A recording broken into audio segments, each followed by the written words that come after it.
Hello viewers, আমরা রাঙামাটি কাপ্তায় গিয়েছিলাম ছিটমহরম সত্যবুদ্ধের উদ্দেশ্যে।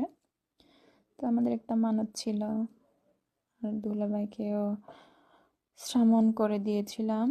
শ্রামণ হওয়ার জন্য গিয়েছিল দুলাভাই।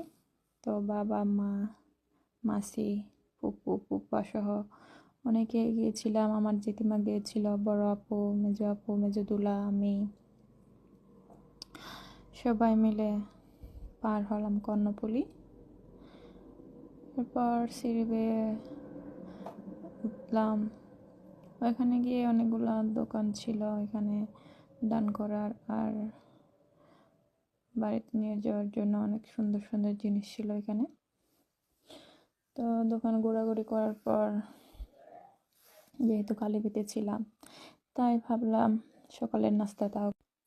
তো সকালের নাস্তা করার জন্য আমরা একটা দোকানে গিয়েছিলাম। দোকানে গিয়ে আমাদের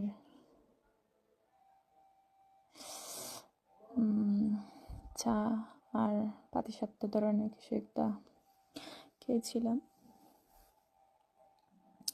এরপর নাস্তা করার পরে আমরা মন্দিরের উদ্দেশ্যে রওনা দিলাম। তো এখানে অনেকগুলা ফুল ছিল, তো এই ফুলগুলা